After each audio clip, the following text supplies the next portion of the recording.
Bharatiya Janata party Sangareddy జిల్లా కార్యాలయంలో BJP party సభ్యత్వం నమోదు 2024 వర్క్షాప్ నిర్వహించడం జరిగింది. ఈ కార్యక్రమానికి ముఖ్య అతిథులుగా BJP assembly floor leader Aleti Maheshwar Reddy విచ్చేశారు. ఈ సందర్భంగా ఆయన మాట్లాడుతూ ప్రపంచంలోని అతిపెద్ద పార్టీగా, అత్యధిక సభ్యత్వం కలిగిన పార్టీగా భారతీయ జనతా పార్టీ ఆవిర్భవించిందని, ప్రధాని నరేంద్ర మోదీ నేతృత్వంలో దేశం అభివృద్ధి బాట పట్టిందన్నారు. తెలంగాణ రాష్ట్రంలో అత్యధిక సభ్యత్వం లక్ష్యంగా పనిచేస్తున్నామని, కార్యకర్తలు, నాయకులు సభ్యత్వ నమోదు కార్యక్రమంలో పాల్గొని విజయవంతం చేయాలని పిలుపునిచ్చారు. తెలంగాణ కాంగ్రెస్ ప్రభుత్వం హైడ్రా పేరిట డ్రామాలు చేస్తుందని, గత బీఆర్ఎస్ ప్రభుత్వంలో చెరువులు, కుంటలను FTL బఫర్ జోన్ ఆక్రమించినటువంటి వారిపైన అనుమతులు ఇచ్చిన అధికారులపైన ఇప్పుడున్న కాంగ్రెస్ ప్రభుత్వం చర్యలు తీసుకోవాలన్నారు.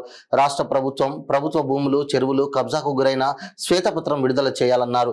ఆక్రమణకు గురైన స్థలాలను పరిరక్షించాలని, అక్కడి కట్టడాలను వెంటనే తొలగించాలని డిమాండ్ చేస్తున్నామన్నారు. ఈ కార్యక్రమంలో జిల్లా అధ్యక్షురాలు శ్రీమతి గోదావరి అంజిరెడ్డి మరియు రాష్ట్ర కార్యవర్గ సభ్యులు సి అంజిరెడ్డి, ఏ విష్ణువర్ధన్ రెడ్డి, ఆదిలి రవీందర్, ఎడ్ల రమేష్, జిల్లా ఉపాధ్యక్షులు వెంకట నరసింహారెడ్డి, పోచారం రాములు, ప్రతాప్ రెడ్డి, జిల్లా ప్రధాన కార్యదర్శులు అనంతరావు కులకర్ణి, రాజశేఖర్ రెడ్డి, జిల్లా కార్యాలయ కార్యదర్శి దోమల విజయ్ కుమార్, జిల్లా పదాధికారులు, మండల అధ్యక్షులు, పట్టణ అధ్యక్షులు, ప్రధాన కార్యదర్శులు తదితరులు పాల్గొన్నారు.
बोलो भारत माता की जय, भारत माता की जय, भारत माता की जय।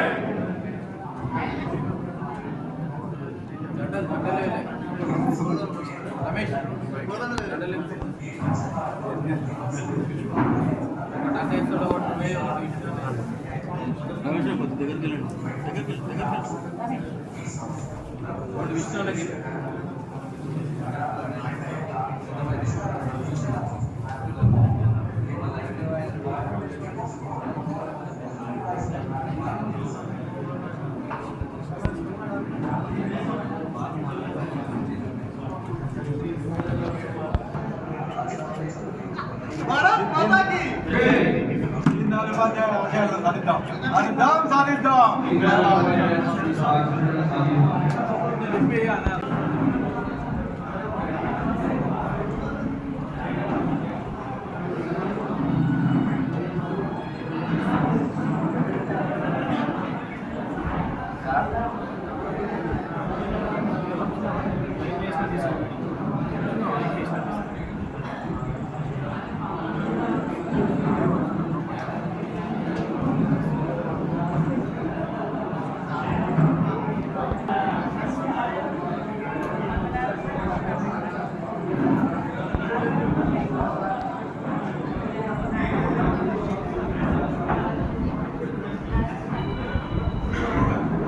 मातरम सुजला सुफला मलयज शीतला सस्यश्यामला मातरम वंदे मातरम सुब्रजो सुहासिनी सुमधुर पासिनी सुखदा वंदे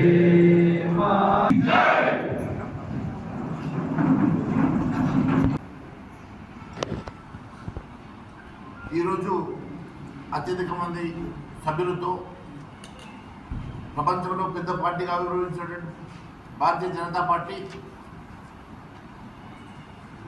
కన్సిక్యూటివ్గా మూడోసారి ప్రధానమంత్రిగా ఎన్నికైనటువంటి ప్రధానమంత్రి నరేంద్ర మోడీ గారి నాయకత్వంలో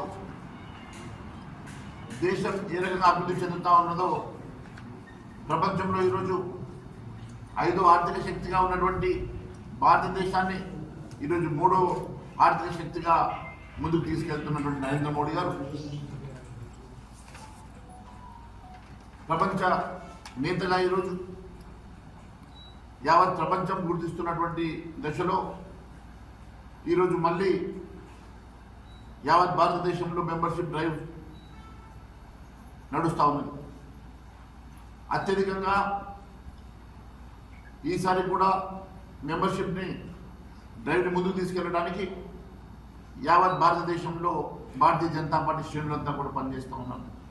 క్షేత్రస్థాయిలో ఈరోజు మెంబర్షిప్ డ్రైవ్ మొన్న జరిగిన ఎన్నికల్లో 75 లక్షల ఓట్లు సాధించుకున్నటువంటి భారతీయ జనతా పార్టీ అధికారంలో ఉన్నటువంటి కాంగ్రెస్ పార్టీకి సరి సమానంగా 8 పార్లమెంట్ సీట్లు గెలుచుకొని ఈరోజు మేమే ప్రతిపక్ష హోదాని ఈరోజు ప్రతిపక్ష పార్టీగా ఈరోజు తెలంగాణ రాష్ట్రంలో ఎదిగినటువంటి భారతీయ జనతా పార్టీ రేపు రాబోయే రోజుల్లో అధికారం తెలంగాణ రాష్ట్రంలో సాధించే దిశగా ముందుకు వెళ్తూ ఉన్నాం.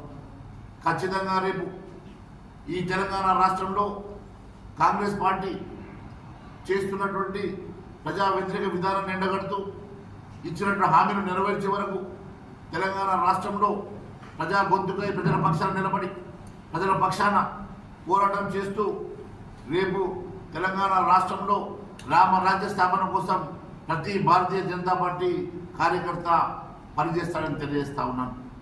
ఈరోజు ఇచ్చిన హామీలను మర్చిపోయి ఇచ్చిన హామీలను పూర్తిగా విస్మరించి కేవలం డైవర్ట్ పాలిటిక్స్ చేస్తున్నటువంటి రేవంత్ రెడ్డి గారు, సంచలనానికి నిలవైనటువంటి రేవంత్ రెడ్డి గారు కేవలం గతంలో బీసీ అధ్యక్షుడిగా ఉన్నప్పుడు కాంగ్రెస్ పార్టీలో దేవుళ్ళ మీద అయితే ఒట్టు పెట్టి రుణమాఫీ పూర్తిగా చేస్తారని చెప్పి ఒప్పుకున్నారో ఏ దేవుళ్ళ మీద మీరు ఒట్టు పెట్టేసి దర్గాల మీద ఒట్టు పెట్టేసి మీరు రుణమాఫీ చేశారని చెప్పి చేస్తున్నారని చెప్పారో మరి ఇదే ఒక్కసారి ఆ దేవుళ్ళ గుళ్ళలకు వెళ్ళేసి నిజంగా రుణమాఫీ జరిగిందా ఒక్కసారి మరి అక్కడ ప్రక్షాళన చేసుకోవాల్సిన అవసరం ఉన్నది. నేను ఒకటి అడుగుతా ఉన్నాను, ఈ రాష్ట్రంలో దాదాపు 60 లక్షల మంది రైతాంగం ఈరోజు రుణాలు తీసుకుంటే కేవలం 22 లక్షల మంది రైతాంగానికి మాత్రమే రుణమాఫీ చేసి మీరు ఏ రకంగా పూర్తిగా రుణమాఫీ జరిగిందని చెప్పి చెప్పుకోగలుగుతున్నారో మరి అర్థం కావడం లేదు. ఇలాంటి సమస్యలు అంతేకాదు మీరు ఇచ్చినటువంటి 420 హామీలు ఏ ఒక్క హామీ నెరవేర్చకుండా ఏ ఒక్క హామీ ఇప్పటి వరకు పూర్తిగా మరి అటెంప్ట్ చేయకుండా ఈరోజు కేవలం హైడ్రా పేరు మీద హైదరాబాద్ చేసి ప్రజా సమస్యలు పక్కదో పెట్టించి ఇచ్చిన హామీలను ప్రజలు మర్చిపోయే విధంగా పక్కదో పట్టించేసి మీరు ఈరోజు ఈ రకంగా ముందుకు వెళ్తూ ఉండడం ఇది సమంజసం కాదు అని చెప్పి తెలియజేస్తా ఉన్నాను. ఈరోజు రేపు రాబోయేటువంటి లోకల్ బాడీ ఎన్నికల్లో ప్రజలు మీకు బుద్ధి చెప్తారు. నిజంగా మీకు దమ్ము ధైర్యం ఉంటే మరి ముందుగా లోకల్ బాడీ ఎన్నికల షెడ్యూల్ రిలీజ్ చేయండి. అప్పుడు మీ దమ్మేందో మీరు చేసిన ప్రజా వ్యతిరేక విధానాలకి ప్రజలు ఏ రకమైన తీర్పు ఇస్తారో అర్థమైందని చెప్పి తెలియజేసుకుంటుంది. ధన్యవాదాలు. ఒకటి ఈ ప్రభుత్వం తీసుకునేటువంటి చర్యలు ప్రజాస్వామ్య పద్ధతిలో తీసుకుంటే బాగుంటుంది. అన్ని పార్టీలకు ముఖ్యంగా వారి పార్టీలో ఉన్నటువంటి పెద్దలను విస్మరించి ఇంక్లూడింగ్ పొంగులేటి శ్రీనివాస్ రెడ్డి గారి ఇల్లు మీద కూడా ఆరోపణలు వస్తున్నాయి. అలాంటి వారు వాళ్ళ పార్టీలో ఎంతమంది ఎమ్మెల్యేలు మంత్రులు ఈ రకమైనటువంటి ఇల్లీగల్ కన్స్ట్రక్షన్ చేసినట్టుగా ఆరోపణలు వస్తున్నాయి. అటువంటప్పుడు మీరు మీ పార్టీలో ఉన్నటువంటి పెద్ద మనుషులతో సహా అందరి మీద ఇలాంటి చర్యలు తీసుకుంటే బాగుండేది. మీరు కేవలం ఒకరిద్దరు సెలబ్రిటీలను ఈ రకంగా డిమాలిషన్ చేసి కొంతమంది చిన్నకారు సన్నకారు మరి సామాన్య ప్రజానికం మీద మీ ప్రతాపం చూపించి హైడ్రాని మీరు హైప్ తీసుకొచ్చే సమస్య సంస్కారం బాగలేదు. నిజంగా మీకు చిత్తశుద్ధి ఉంటే ఈ రాష్ట్రంలో ఇలాంటి ఇల్లీగల్ కన్స్ట్రక్షన్స్ రాష్ట్రం మొత్తం ఎన్నున్నాయో దానికి చెప్పాల్సిన అవసరం ఉన్నది. రాష్ట్ర వ్యాప్తంగా మరి ఎన్ని ఎకరాల భూమి కబ్జాకున్నదో ఎన్ని ఎకరాల భూమి మరి ఈరోజు ఉన్నటువంటి మీరు చెప్తున్నటువంటి అసైన్ భూములు కానీ లేకుంటే దేవాదాయ శాఖ భూములు కానీ లేకుంటే చెరువులకు సంబంధించిన భూములు కానీ మరి ఎన్ని ఎకరాలు ఈరోజు అన్యాక్రాంతమైనాయో, వాటి ఎవరెవరి పేరు మీద మారినాయో, ఎవరెవరి పేరు మీద ఉన్నటువంటి ఇల్లీగల్ కన్స్ట్రక్షన్స్ అన్ని కూడా ఎన్ని కన్స్ట్రక్షన్స్ ఉన్నాయో అవన్నిటి మీద ఒక శ్వేతపత్రం ఇవ్వాల్సిందిగా మేము డిమాండ్ చేస్తూ ఉన్నాం.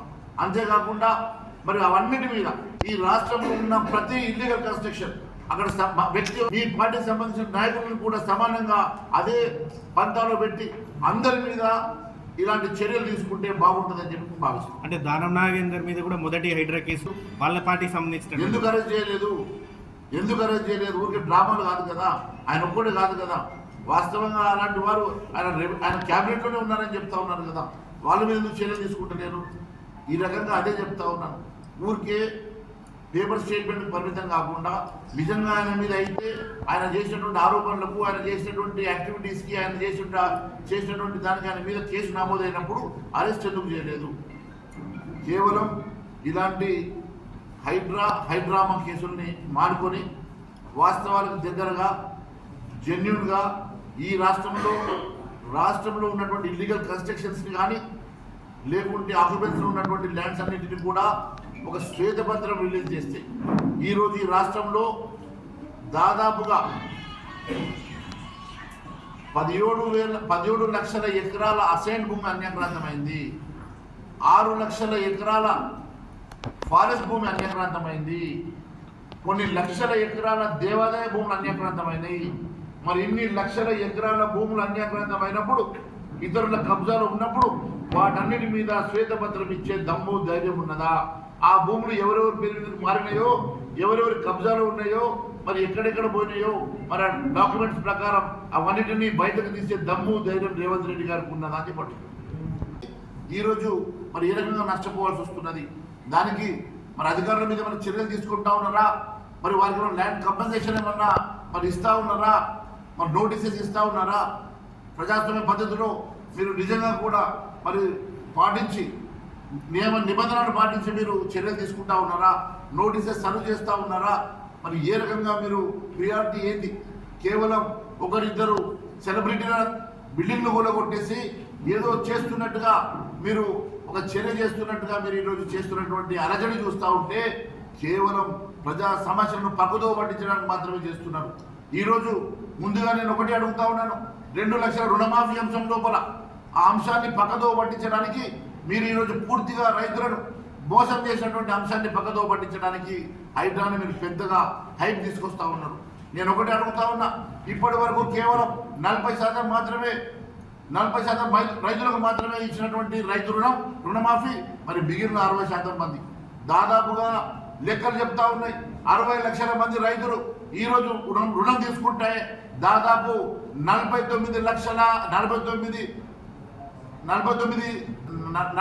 వేల కోట్ల రూపాయల మరి ఈరోజు మీరు రుణమాఫీ కోసం ఖర్చు చేయాల్సి ఉంటే కేవలం 17,950 కోట్లు మాత్రమే ఖర్చు చేసి ఏ రకంగా మీరు రుణమాఫీ చేసింది పూర్తిగా అయిందని చెప్పి చెప్పజాగుతా ఉన్నారు. ఒకవైపు మీ తుమ్మల నాగేశ్వరరావు గారు చెప్తా ఉన్నారు ఇంకా సగం మంది రైతులకు రుణమాఫీ జరగాల్సి ఉందని. ఒకవైపు మీ రెవెన్యూ మినిస్టర్ పొంగురెడ్డి శ్రీనివాసరెడ్డి గారు చెప్తా ఉన్నారు ఇంకా 12,000 కోట్ల రూపాయలు అవసరం ఉన్నదని. మరి వాళ్ళు చెప్తున్న లెక్కలు తీసుకున్నా కూడా పూర్తిగా రుణమాఫీ జరగలేదన్న స్పష్టం. ఫస్ట్ పరాచేరు కాన్స్టిట్యున్సీ మండలాధ్యక్షులు ఎంతమంది వచ్చారు? నందారెడ్డి అన్న లేవరా? సార్ 1 2 5 ఇంకా 5 మెంబర్స్ ఎందుకు రాలేదు?